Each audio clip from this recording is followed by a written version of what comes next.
Welcome to Conservation Unfiltered, a podcast all about the North American model of conservation and your chance to dive into conversations about trends, research, and outdoor activities. It's time to get wild with the 2021 Conservation Media Award-winning host, Jason Creighton.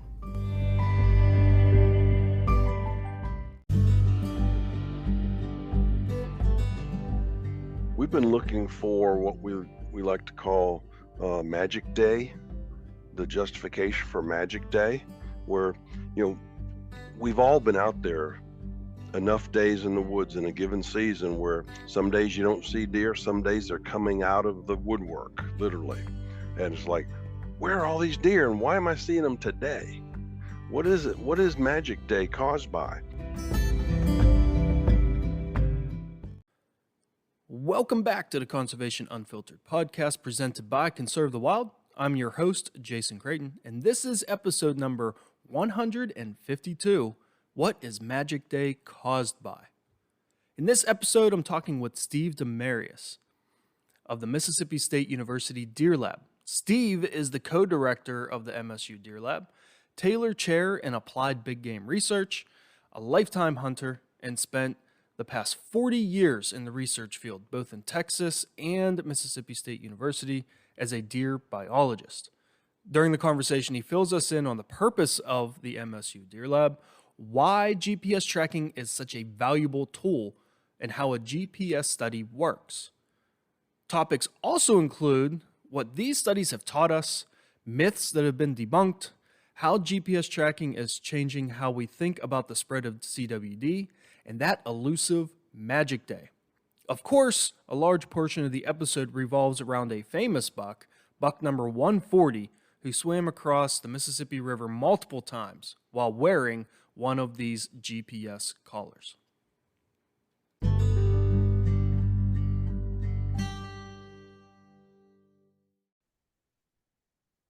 Welcome back, everyone. And today, as you heard in the intro, I have Steve Demarais on, and we're going to be talking about GPS studies in general in the MSU Deer Lab. So, Steve, how are you doing today? I'm doing great. So great to talk with you, Jason.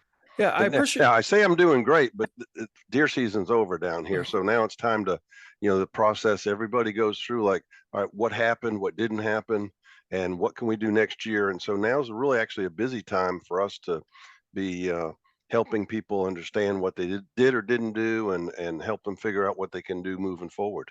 Yeah, so, with me being here in Pennsylvania, I have personally gone now, as of us recording this, a month without deer season. It's been a month. What about Mississippi? I mean, how long have you guys been itching to get back out and sort of debrief? Most of our state ends January 31st. We go from October 1st through January 31st. So it's, there's adequate amounts of opportunity there. And the southeast corner of the state has season into February because they have, believe it or not, late January, early February peak breeding down there. So their hunters wanted, and the state agency has allowed them to have a later season. They just bumped them 2 weeks basically later starting. That's something that is unique to the South, that sort of very late breeding.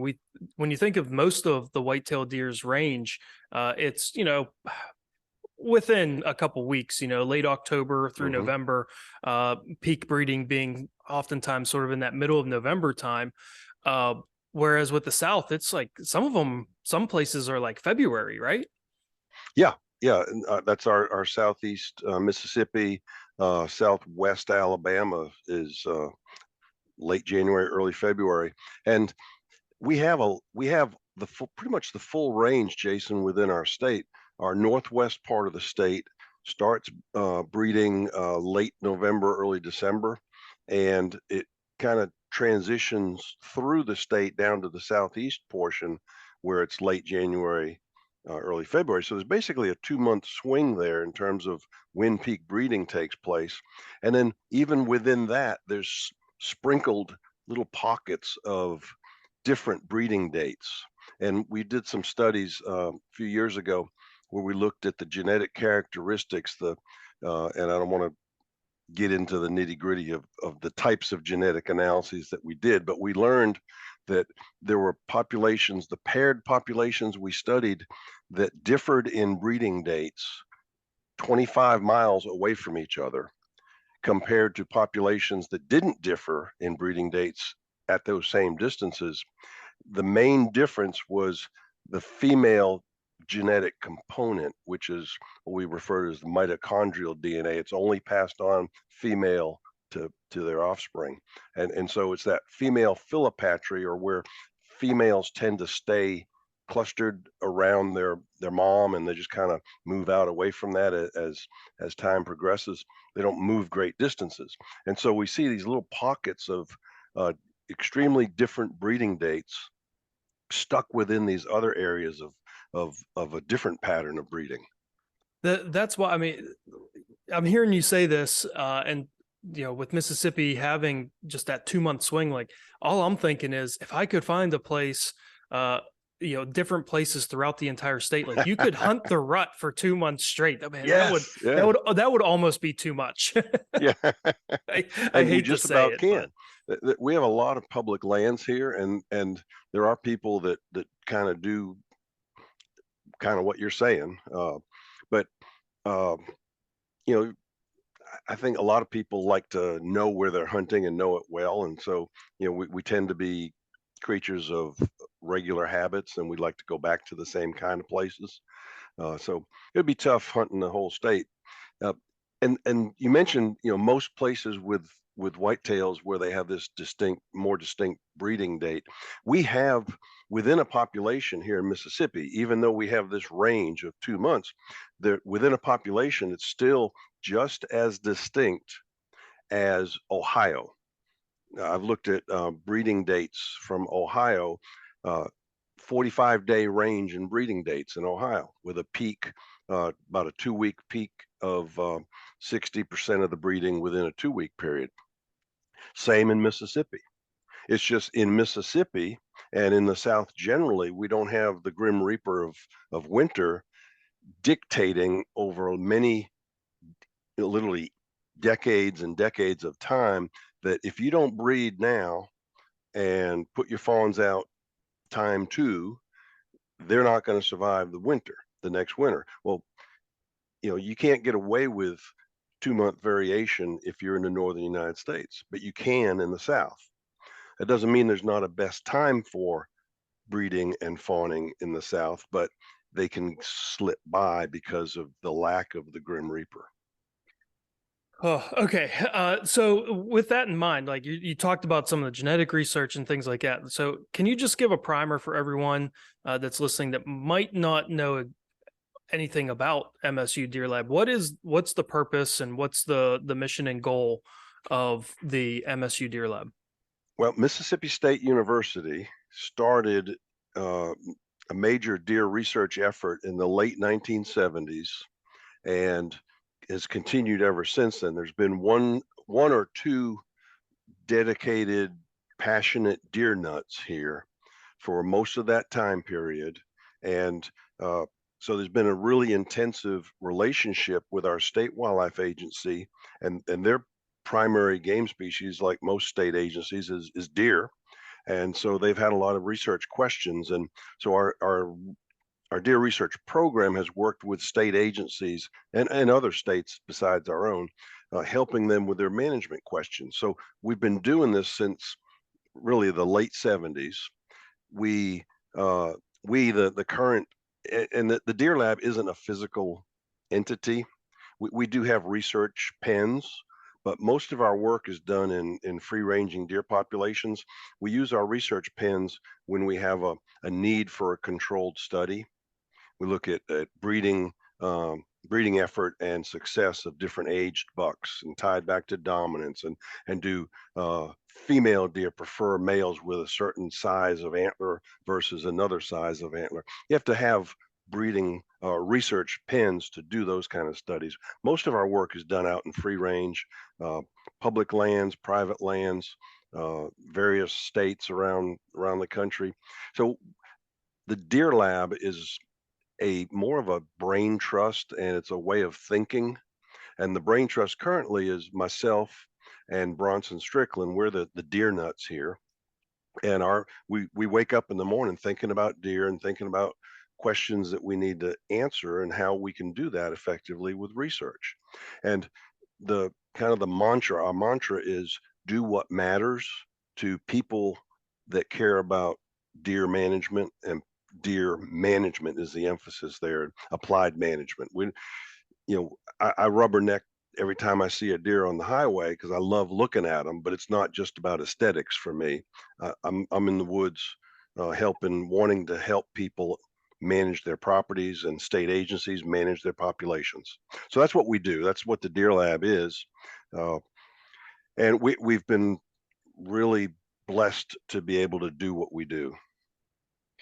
Yeah, I mean, I feel like that would be um, a really cool job to have.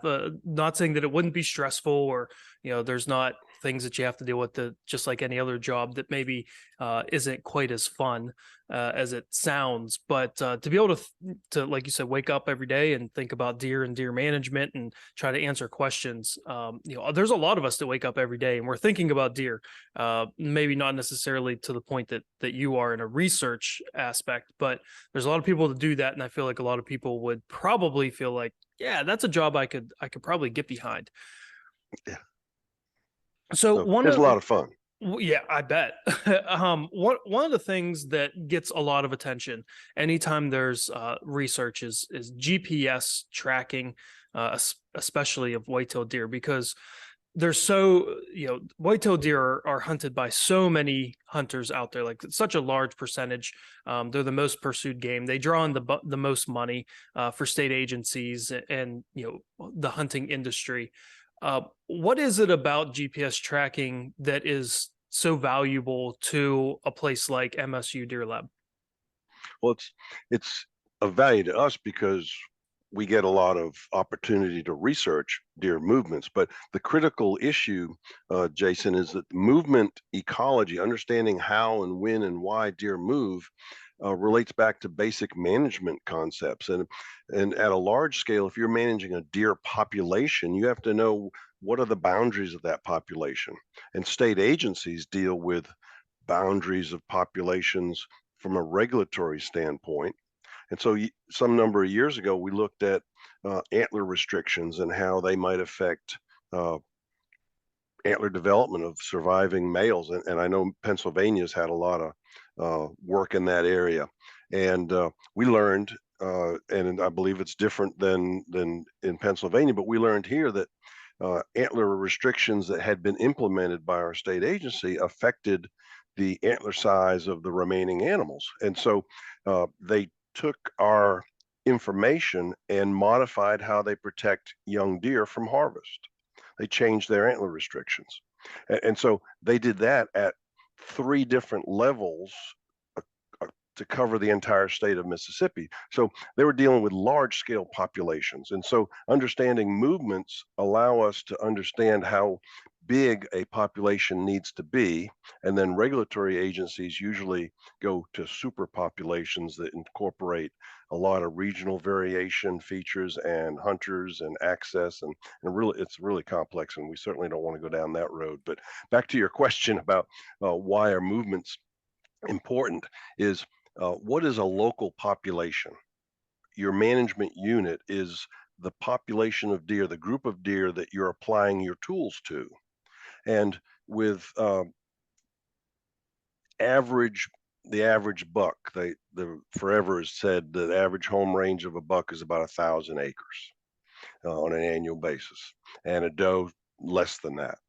Uh, but in our studies of buck movements, we've learned that buck home ranges aren't just buck home ranges. They're actually different types of personalities of bucks.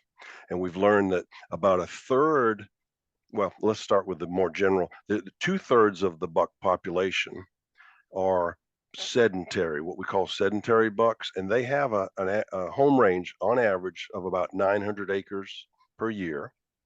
And they they move within that 900 acres. There are areas that they're going to use at different times of the year, particularly if they're agricultural crops. They'll be near the soybean fields, and during the summer and early fall. Once they're harvested, they'll move to other areas, and then they'll start responding to hunting pressure, moving within that 900 acres, and they'll take what we call exploratory sallies or excursions from those that I'm sure you've talked about before in your podcast.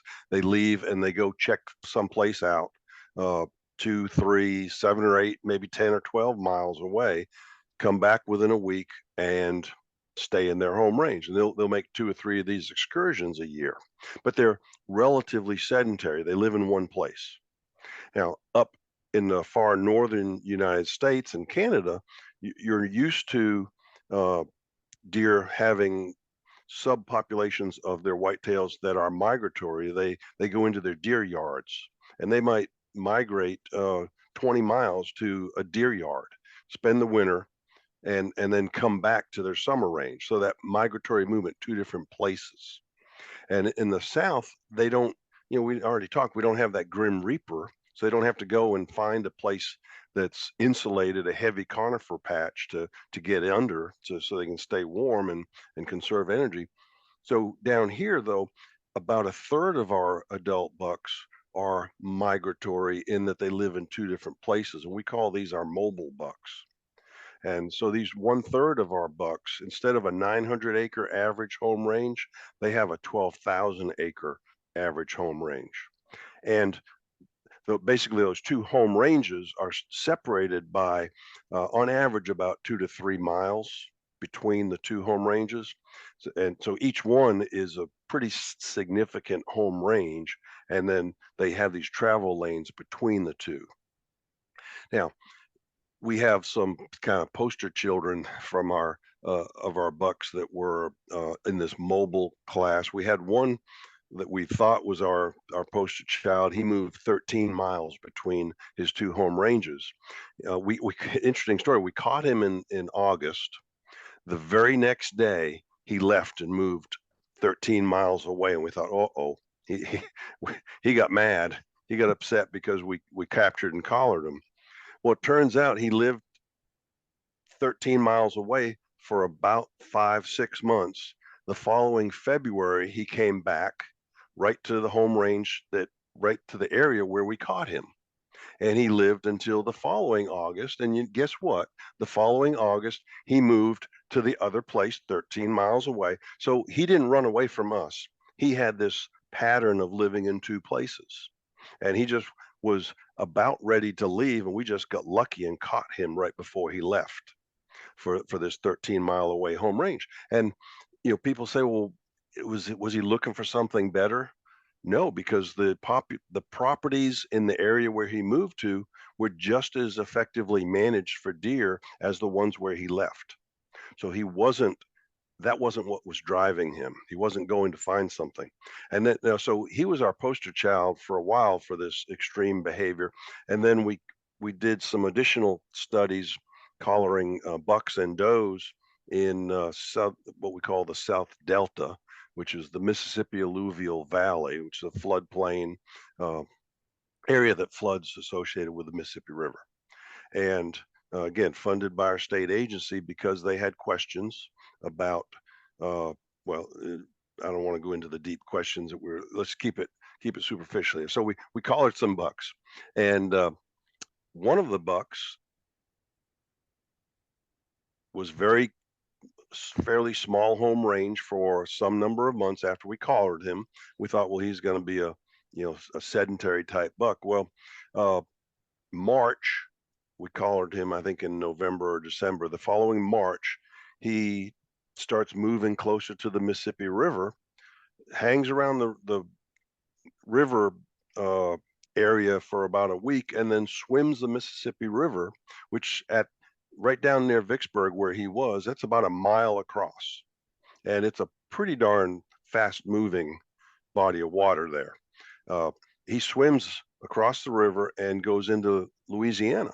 And he doesn't just land and stay there. He goes cross country, and he traveled about 18 miles between where we captured him, his fall winter home range, and then he spent March through August in Louisiana, and basically on a small group of properties there. And the following August, he came back and spent the fall and winter in Mississippi. The following February, he went back to Louisiana again. And then this was in 22, August of 22, he came back again to Mississippi. So another example of a buck, and this was 18 miles between, very consistent. Two different home ranges, lived in other places. Why did he leave? There are soybean fields in Mississippi. He went over and spent time in Louisiana soybean fields. I like to joke that, well, maybe he's more afraid of the Louisiana hunters during the hunting season, so he came back over to Mississippi to get away from Louisiana hunters. I would love to know, where was he born? Which state was he born in, and what started him swimming the river? Yeah, so that buck that you're referencing there, is that the now famous buck number 140? Yes, he is buck 140, and So he was harvested this past winter. yeah, which is when I remember hearing the stories the first time that he crossed the river, and came back, and like hearing about that, and how that was unique. And now he regained some more fame, because he was harvested, and everything that went into that. I mean, are there any like prevailing thoughts on like what would drive this buck to swim the river and go 18 miles, or it's just one of those, like, he's a mobile buck, this is just that's just his personality? Well, I can get a little philosophical. I don't know if that's the right term, but I'll say it's philosophical with you, Jason. I think from a deep time uh, adaptation standpoint, there is benefit in having a subpopulation or a subgroup of a population that are risk takers, that are mobile, and they go out, and maybe each one has a unique reason. Maybe they all have a similar reason within a population, but there's benefit in knowing what's out there. And you know, look at the explorers, early explorers, from a human perspective. We learn a lot of things from risk takers. Look in industry, and people that are, you know, the different successful entrepreneurs. They're risk takers. A lot of risk takers fall by the wayside, and the more an animal moves across landscapes, the more risk there is to their survival. So individually, it's not a very fruitful approach to life, being a risk taker. But I think there's enough benefit to the genetic composition of this larger scale genetic population of deer that they keep doing a certain percentage. It's beneficial. Otherwise, why would they keep doing it? And you might say, well, is this a remnant of migratory behavior from the north that's kind of in our southern deer? I don't know. I just, why do they move in the north? Well, maybe it's the same reason. Maybe there's benefit from risk takers, and up there the risky ones that have learned to move to the wintering grounds, there's benefit to them, and so there's this population of deer in the north that are migratory the same way. We've looked at different general reasons why our deer might be doing this. We haven't come up with a clear answer, other than this: it must matter, or they wouldn't do it. Yeah, I have, as a hunter, I have over the years adjusted like my trail cam strategy. I no longer really worry too much about pictures that I get in the summer. The last couple of years, I haven't even really put cameras out in the summer, because I have noticed, just from the pictures I get, that the bucks that I tend to see in the summer, I don't see in the fall. There is sort of this shift of summer and fall winter range. Obviously, without a GPS collar, like, I don't know how far that shift is. Is it just a couple hundred acres over, or is it 18 miles? I don't know that answer. But I mean, I guess, you know over the years, over the decades, centuries of hunters, we've all been taught things by the previous hunters, right? Like my grandfather has taught me things about hunting and deer and things like that. I mean, what kind of myths have we been sort of debunking with GPS studies? Like what is something that was common knowledge that now we're like, yeah, no, that's a load of crap. Well, one of the frustrating things for Bronson and I, we've been looking for what we like to call Magic Day, the justification for Magic Day, where you know we've all been out there enough days in the woods in a given season where some days you don't see deer, some days they're coming out of the woodwork, literally, and it's like, where are all these deer, and why am I seeing them today? What is it? What is Magic Day caused by?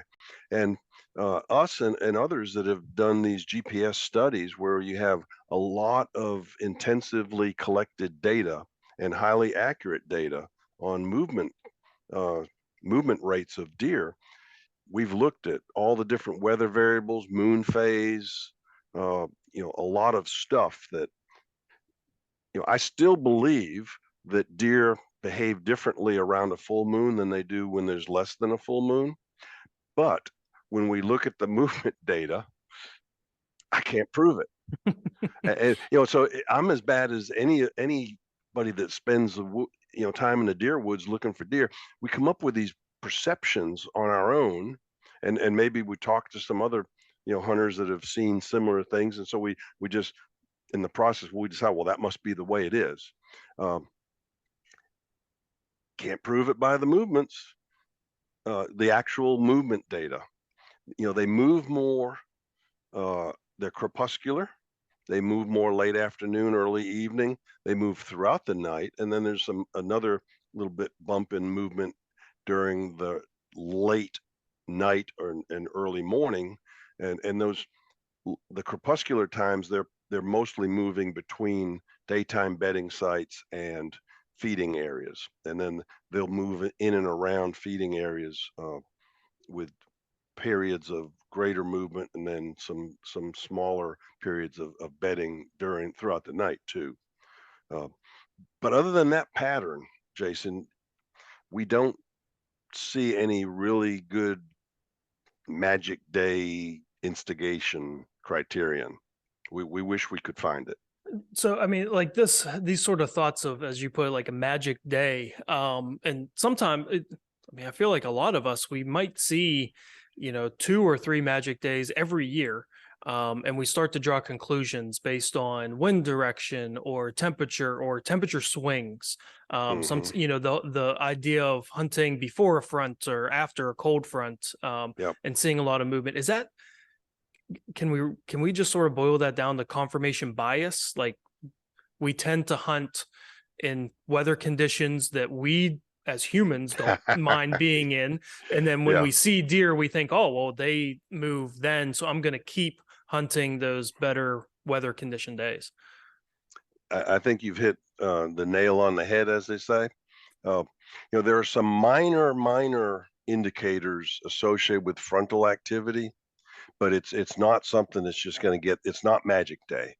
There certainly are some frontal, uh, very small signals in our movement analysis, but it's not Magic Day. And so I tell people in Bronson same thing. We tell people, the best day to hunt is the day you can get out in the woods. And any day in the deer woods is better than the day not in the deer woods in many cases. And most of us, we don't have the flexibility to choose what day we're going to hunt. We're working, 5.5, 6 days a week, and we have a day off and we go hunt. And hopefully the weather's going to, bless us with a good set of circumstances. Yeah, I remember one day I went muzzleloader hunting with traditional primitive weapons muzzleloader, and I literally stood with the muzzleloader underneath my rain parker in the pouring rain for about 2 hours. But I was out hunting and I enjoyed it. I didn't see a deer.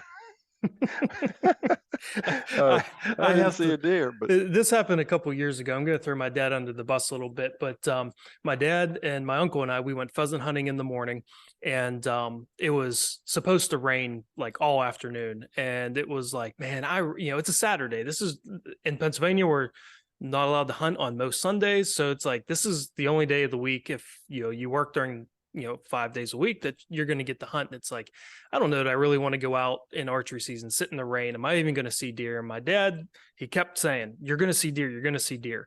The deer move in the rain. I've always had good luck seeing deer in the rain. So my uncle and I, mhm. we go out. My dad doesn't archery hunt anymore. And I saw a grand total of two doe about 600 yards away.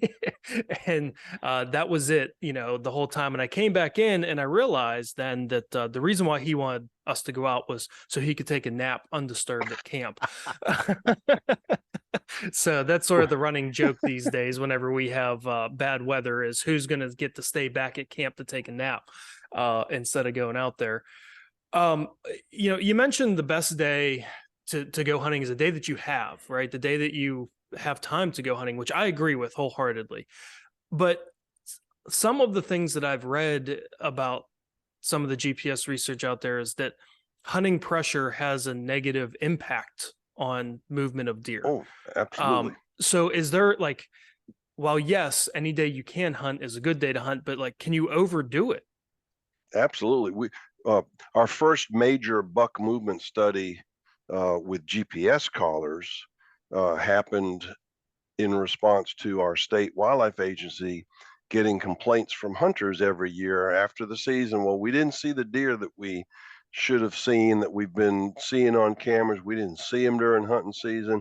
The agency is messing up our deer herd. And the agency, they'd say, well, you know what, this year it was the weather there, and mast crop was this and that, and they'd try to explain these uh, what people were or were not seeing based on things that make sense to a biologist, and hunting pressure is another one of those. But they asked us to help them answer the question of how does hunting pressure affect buck movement. So we did this study where we collared 55 adult bucks. We over about a 60,000 acre area, all private property. All the landowners agreed to record wherever and whenever anybody hunted on this 50,000, 60,000 acre area.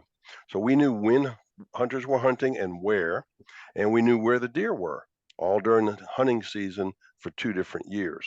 And we learned a lot, and that's when we first started picking up this personality movement aspect. But what we learned about the hunting pressure is deer are knowledgeable. We like to pattern deer. We like to think we're patterning deer with our trail cameras and all this.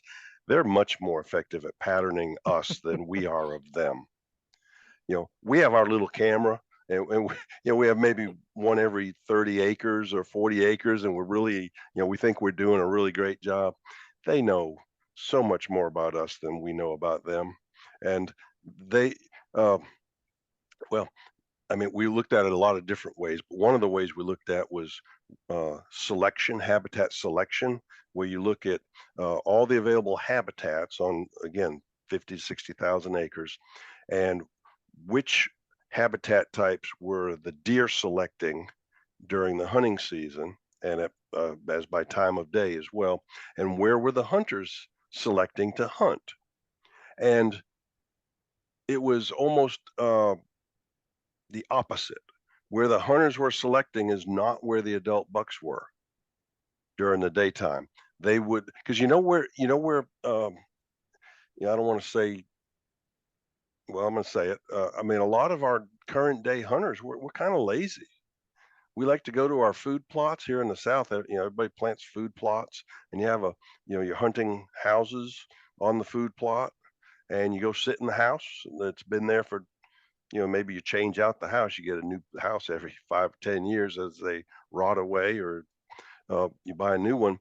But you're on the same food plot, and you've hunted it, and you go and sit in it every Saturday, Sunday of every deer season weekend. except for when it's really raining or whatever. But I mean, you go to these same places and you think you get upset because you don't see the deer you're targeting for harvest. Well, they're smarter than you are. I mean, they know you're going to sit in that blind on those days, and we look, and it was a really good study done at Auburn University. They looked at uh, stand stands that were heavily hunted for 2 days out of a weekend versus uh, and they looked at where the bucks were uh, before the day before they people started hunting in the stands, and then after the next following 5 days after the hunters were in these stands for 2 days. And the bucks have started avoiding the stands once the hunters were in them, and they didn't start coming back near the stands for until the fifth day. So basically, they avoided the area where the hunters were hunting because they're prey, Jason, and uh, our listeners need to understand that the deer are successful being prey. They want to do two things. They want to eat and they want to breed. And the rest of the time they're spending trying to stay alive. And uh, they are very good at staying alive. And well, I'm rambling now. I go a lot of different directions with this, Jason. But point is, we've looked at habitat selection. So, like the food plots, they're not there during the day, but they come to the food plots at night when the hunters aren't there. So it's not that they're not using the food plot; they just don't use it when the hunters are there. And then So as hunters, we think that the deer are nocturnal, um, and not moving, but it's really just that they're not moving in that area during the day because we're putting too much pressure on that area. yeah, and we actually did a day by day analysis of deer locations, and these huge movement patterns, the 900 acres and 12,000 acres, even with those huge amounts of movement, a given day, an adult buck is going to cover about 200 acres during the day. And the thing we looked at the plotting of where the shape of those 200-acre daily home ranges were, and they tended to avoid areas where there were hunting stands that were used during the hunting season. And so you can say, well, have they historically learned to avoid those stands or not uh, in the given season, or is it carried over? They learn one season, they carried over the next season. We don't know that, but we know that they tend to avoid stands that are hunted a lot. So the key to me is don't go to the stands where everybody else goes. And I've looked at studies of hunter distribution, and I think I've seen studies in Pennsylvania. The average Pennsylvania hunter goes in 150 yards from the road and sits somewhere. So, all the hunters are concentrated within 150 yards of the road. Where's the deer going to be? Mm-hmm.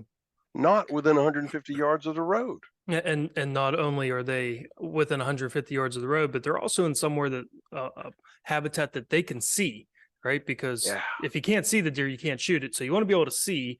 Meanwhile, as you talk about, the deer selecting habitat different than what humans do, they're probably more likely picking habitat that's very thick and would be hard to see and would be hard to be able to approach a deer or see a deer to be able to get a shot. Oh yeah, bedding that we've looked at. Another one of the things we've looked at with our movement studies is bedding site characteristics, and we looked at the vegetative structure during the hunting season of the most heavily used air spots. Literally, we broke them up into 1 acre squares across the home range of during the hunting season, and put all their locations into these 1 acre squares. And then we went in and we selected the two most used 1 acre squares within the home range, and then we selected two squares that had no locations in them, and we went and sampled the vegetation in the most heavily used sites and the vegetation in the unused sites. And the vegetation in the used sites was significantly greater structural hiding cover. They could get behind things and bed down. And so if you're hunting in an area that you can, because you like to see a long way, that's not where the deer are going to be bedded. Now, you can't just walk into their bed site and expect an effective harvest. So what we tell people is figure out where they're bedding. You can do that uh, just by looking at the type of vegetation and assume that they're in there, or you can go in and look and see the sign of bedding sites. But you find these bedding sites, and then you figure out, all right, where's the feeding site, and then you look for a transition lane between those two that also has as much cover as possible, because they're in the heavy cover for bedding. They need to go eat. Probably not going to get into their eating area until after dark because they're smart, and it's not like they're really they're intuitive. They it's ingrained in them to be uh, secure with their safety, and so they feel safe where they're not seen as easily. So hunters, they don't need to go and sit on the feeding area because the deer won't be there in time. They need to figure out where the bed sites are, and then find a transition area with some cover that they would be walking through to get to the feeding area, and then hunt those sites, Yeah, that but makes not the same site, same spot every day after a day after every day. right. Yeah, I mean that makes sense, right? I mean, they're like you said, they're a prey species. Their goal on a daily basis is, you know, to survive. So they're going to be doing what they can to survive. Um, I want to go back a second here, though. Go back a little bit and talk about just like management decisions. How do these GPS studies and knowing now relative, you know, home ranges, and then also like differences with the sedentary and the mobile bucks, like how does that affect management decisions for an agency or for a property owner? Well, it helps us educate landowners and hunters. So, you mentioned you don't use your cameras in the summertime anymore because those bucks aren't necessarily going to be on your property in the fall anyway. You already figured that out that there are bucks that are coming and going in great distances. We're documenting it and quantifying it more specifically because all you knew was, well, they're not there. Some of the bucks aren't there in the fall that were there in the summertime. And we've heard many anecdotes in the years since we've been doing these studies. People say, yeah, I have this buck that would only show up on my property in October, but he came every October for a couple of years, and I didn't see him at all during the summer or early fall. And then he left, and he came back. Well, that's a mobile buck. And so we're quantifying these things, and so part of the education process here is managing expectations, Jason. They have to understand that the buck that they see on their place isn't their buck. It's just a buck that happens to be there because at that point in time during the year, your property has something that is of interest to that buck. So if you have a small property, say 50, 60, 70 acres, what you need to do is make sure you have things that are of value to bucks in particular, but does as well, during all times of the year. But particularly if you're working towards a hunting property, make sure there's resources that are available within your property.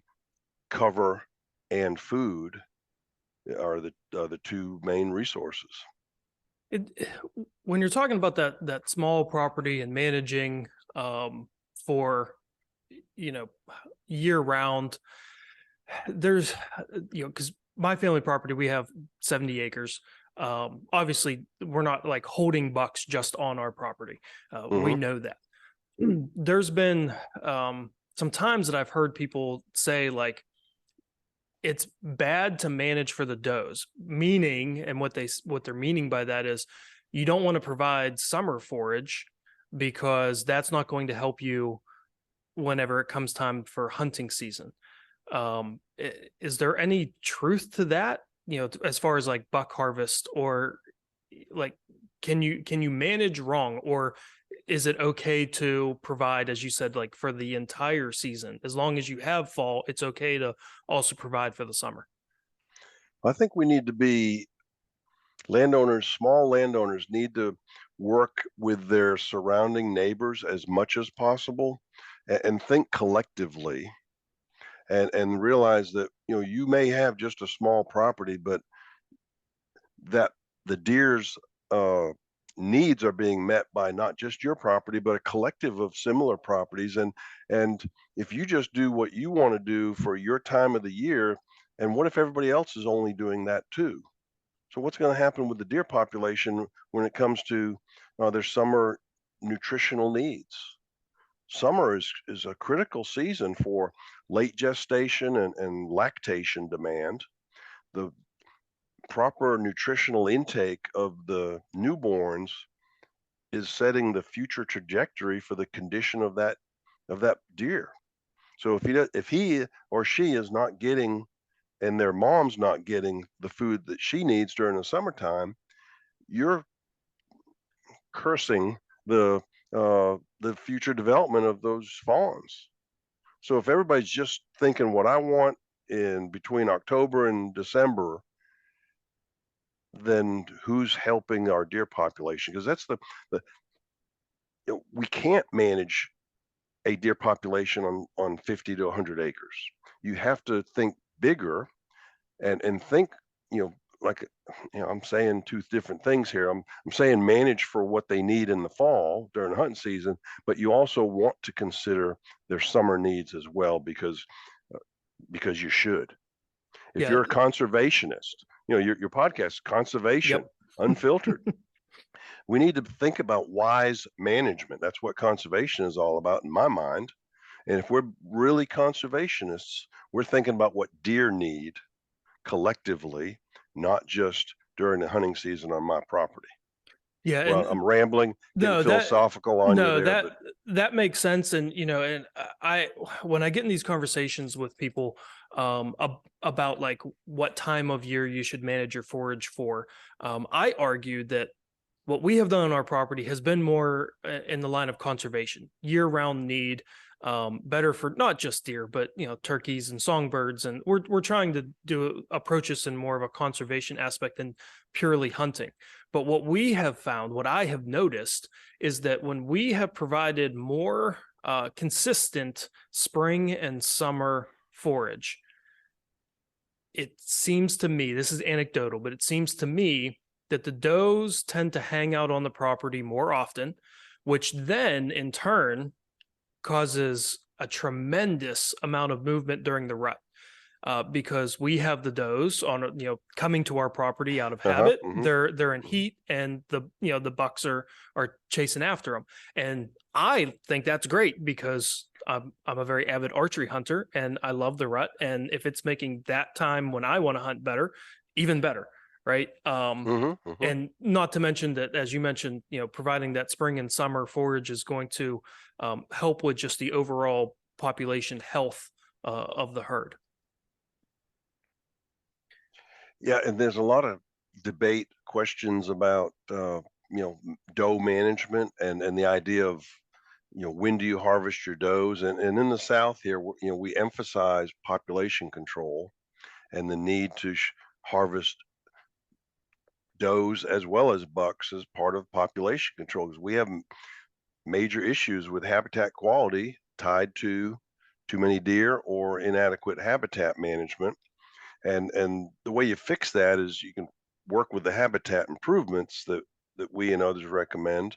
You also have to properly harvest the number of deer needed for not just 50 acres, but thinking, on a larger context. And, you know, we, some people say, well, I'm going to not shoot any of my does until after the rut. And that's okay. Um, but don't not shoot your does. You, you, you can't, you're shooting your foot to, what's the saying? There's a saying about that. You try to, you don't shoot your does before the rut, and then after during the rut you have enough hunting, and then after the rut, I don't feel like shooting a doe now. Yeah. Yep. And you have to do population control. So don't not do it. I'd say, well, shoot them early, and then you don't have to hunt the does during the breeding season. You can just hunt the bucks. Uh, and yeah, you're going to have fewer does, and some people would, like your thought there. Yeah, the more does you have, the more chance of a doe being an estrus and bringing in a buck. But when the does are an estrus that are on your property, because there's enough food, and part of enough food is because there's not too many deer, so therefore you have enough food. It's all this holistic management. You can't just Mm-hmm. manage a single aspect. And so I'm trying to get your listeners to think about the big picture. Mm-hmm. It's not just what you do on your property and what you do in your selection process. Uh, you manage for the population of deer, because it is moving across. They are moving across the landscape. Well, and so thinking about that movement and population, now that we, through these kinds of GPS studies, know that there is going to be a percentage of bucks that move up to, great distances, miles and miles, making these excursions. How does that impact decision making when it comes to CWD? That's something that is, a hot topic issue here in Pennsylvania and a lot of states. Mm-hmm. And trying to contain it and basically contain it until we can figure out how to hopefully someday get rid of it. But these bucks are going like 18 miles. That's, that is potentially a very wide spread of those prions. Absolutely. And once the prions, the disease is present in a population, the way it spreads naturally is through dispersal of young males. So that 1 year old to 18-month-year-old, 1.5-year-old male that's either being kicked out by the mother as a yearling. Get away from me! I'm about to have my more fawns, and I don't want you around. So they leave and disperse, and then they also disperse in the subsequent fall as a yearling due to buck interactions, like, hey buddy, this is my neighborhood, get out. And so we have this movement, and 70 to 80% of our bucks are generally going to disperse during that time frame. And so that's a significant movement and carrier of the disease. But then these, 13, 18 miles swimming across a river from one state to another, uh, we'd have thought Mississippi River was a major barrier to movement of deer, but it's not like they're all swimming across the river. They don't. But uh, this buck 140 was in a CWD management zone, swam to Louisiana, back and forth 2 years in a row, and he is tested not positive, and so that was good news. He was harvested this past season, and he was not positive. But you know what? Louisiana has positive CWD across the river from our CWD management zone. Is it tied to deer swimming back and forth? I don't know, but it might be. Mm-hmm. Maybe we got it in that area from Louisiana, or Mm-hmm. maybe they got it from us. We know kind of where it came from in our north. We have a northern distribution of CWD, and we have this little cluster down around Vicksburg, and we kind of know the North Mississippi probably came down from a Tennessee concentration of the disease through normal dispersal of young males, and then the movements of adult males, relative to their personality. And let me jump in here, and we've been talking about buck movements. We've had does collared down in our Mississippi alluvial valley down near Vicksburg, and some of those are extremely mobile also. So it's not just bucks that do these movements. We had one doe that 2 years in a row, first year she moved about 10 miles away, had her fawns, and then came back. The next year, She moved 26 miles Oh, geez. and had her fawn and came back. So Wow. it's not just bucks that are doing this risk taking, big time migratory movements. So I want to be aware of your time, and I don't want to keep you too long. So, Steve, my last question for you is: as we move forward, as you move forward, like these research questions, what is something that you hope to learn from a study, GPS or not? But what's something you hope to learn in the future from one of these studies? Well, we're always interested in answering questions that matter in management, and so uh, the new questions kind of come up all the time. And uh, I wasn't planning on getting into chronic wasting disease research 2 years ago, but because it was an important question to our state, we started doing it. And so we designed a study with our cooperators in South Tennessee to look at scraping behavior of bucks. And uh, what do they do in a scrape? They have a licking branch above that they chew on with their mouth, and saliva shared on that branch, and they rub their lacrimal gland and their forehead glands on it, and their glands on that branch, and then they scrape the ground and pee in it. Well, prions have been shown to be transmitted in urine, saliva, and glandular secretions. So we thought, well, these scrapes ought to be a pretty um, high probability that they have prions in them. And maybe that's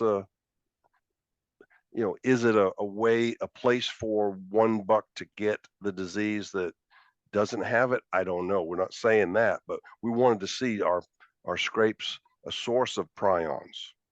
And then uh, there's been enough studies in the past that say, yeah, and if you run cameras on scrapes, multiple bucks visit an individual scrape, does visit scrapes. It's a big hanging social signpost during the breeding season. And so there's a lot of visitation. We wanted to look at two different things. Is one, are prions present at scrapes? And we've shown, yes, they are in the ground and on the licking branch. And we wanted to look at how many bucks are visiting the scrapes. We found that the average scrape that we monitored had 12 bucks visiting, 12 Wow. different bucks on average. One scrape, I think, I want to say it was like 29 different Oh, bucks jeez. visited. And so that's a lot of movement and interaction. And so that's important to understand in the context of CWD management. Now, is it a spreading event? We don't know, but what we're more interested in, uh, one of the big issues with state agencies is, where is the disease? And we need to find it as soon as we can, because we want to manage it. And I love this analogy. Our deer coordinator here in Mississippi, William McKinley, uses it. He says CWD is kind of like cancer. You want to find it early, in like stage one, because the effectiveness of management and the things you can do to slow the spread of the disease are much more uh, favorable than if you find I have stage 4 cancer. Stage, I don't, it varies with the type of cancer, but if you find it late, there's not much you can do. Hmm. You know, get your stuff in order, and visit your friends and love on them, and you love your family, and not much you can do. So some of the property areas, southern Tennessee, they found it when they discovered it in southern Tennessee. It was like 15% prevalence, and there's nothing you can do to stop it at that point. It's a train rolling down the train tracks, and now that property is up to 50% of their deer have are positive that are harvested there. So they're having significant impacts. But if you find it when it's like one out of a thousand deer have it, then you can start doing some things then to preclude. You're not going to eliminate it, probably. It's only one state that's eliminated it, and and they got lucky. They found it really early, shot a bunch of deer, and apparently got rid of it because they haven't had any positive deer in over 10, maybe 15 years. But most states don't find it that early. And the reason they don't find it is because they rely on hunters in the most case to submit samples. And if you're not in a CWD management zone, I don't want to bother testing my deer. It's a hassle. Well, you don't, so states don't find it early because of the hesitancy to test, because it's not here, so I'm not going to bother testing. And then we have another group of hunters and landowners that they don't want to know that they've got it, so they don't test because I don't want to know. And I don't want the government telling me what I can and can't do with my deer population.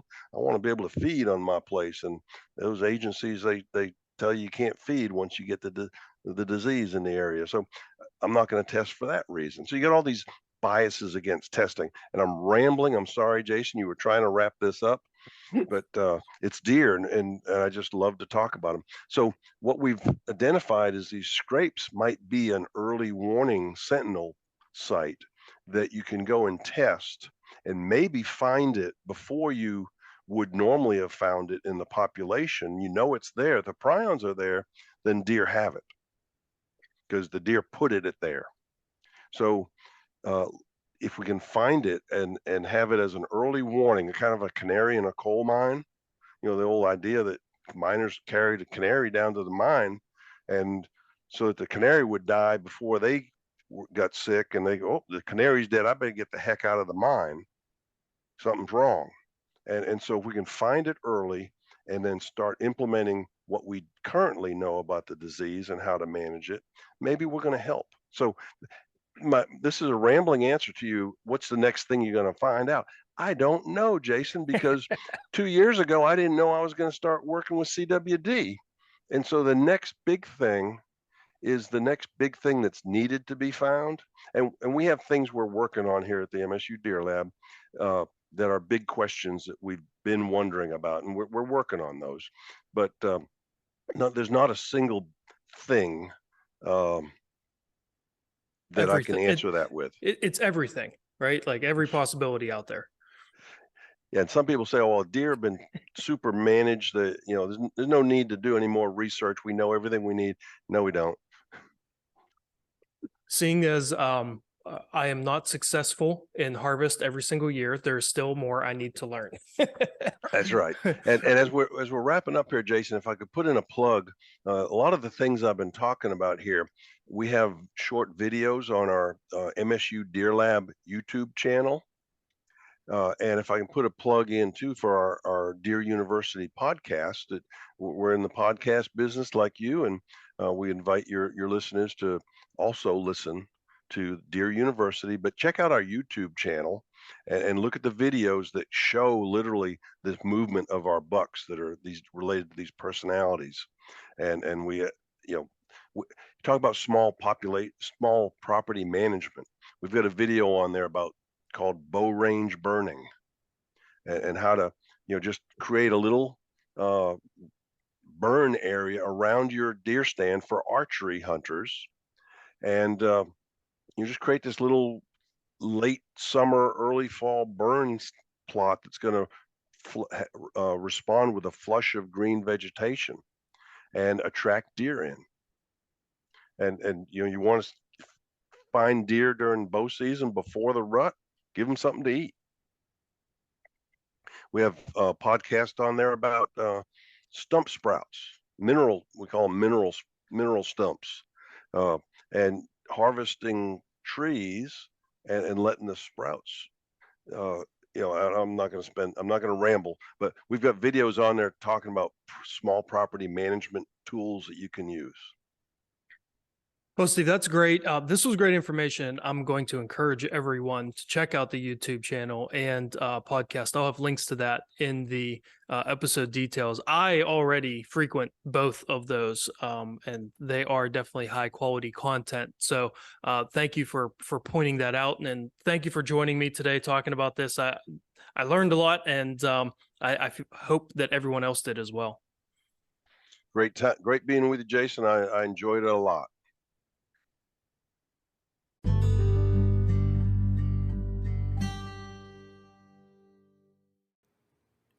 Once again, that'll do it for today's episode. Big thanks to Steve for coming on and talking about GPS studies. Big thank you to you for listening as well. If there's one thing that you got from this is just how much information we're able to glean from GPS tracking, and then how much information that we're still looking for, right? These researchers still, it's not like we've answered all the questions. As Steve said, we're still looking for that, those factors that are causing this magic day where you just see all these deer in the woods whenever you're pursuing them. They haven't found that yet. Will they ever? Who knows, but I'm glad that they're able to put sort of shed this light on the movement of deer and some of the factors that really allow them to, allow us to really sort of glimpse into the day-to-day life of white-tailed deer. These sensational stories that we hear, about certain deer that are collared, like buck 140, swimming across the Mississippi River multiple times. There's been some GPS collared deer in Pennsylvania with the Deer Forest study, that have like these sensational stories. The buck that the Friday before first day rifle season goes to this point on this ridge, and no one can really get to this deer, and to that spot to hunt, and it basically just hangs out there for 2 weeks until the season's over, so that it can live to the next year. Like, it's so cool to see these things, but it's the day-to-day stuff that I think is really fascinating, just general movement patterns of these deer. And hopefully, you think it's fascinating as well, seeing that you just listened to this whole episode. Real quick, before I go, I want to make sure that you check out the links in the episode details. I have linked, as I always do, to things like the MSU Deer Lab website, their Facebook page, their Instagram, their Twitter accounts. But the two that I really want to point out is if this was sort of like a 30,000 foot view of GPS studies. If you really want to dive into what MSU has done and a lot of their research, and really this has piqued your interest and you want to hear more about what they're doing with their research, check out the links for their YouTube channel and their podcast. I tend to binge their YouTube channel. So, I won't watch it for one, then all of a sudden a video will catch my eye and I'm watching, 20, 30 videos in a couple days. But their podcast, I listen to it every time a new episode comes out. It's one of the ones that I listen to. So make sure you check those two out. If you enjoyed this episode, you're really going to enjoy their YouTube channel and their podcast, because they go into some great depth and answer some great questions that we all have about deer that they have found from their research. Until next week, what I need you to do is I need you to get outside. The weather's nice, so get outside. Take someone with you. And as always, stay wild.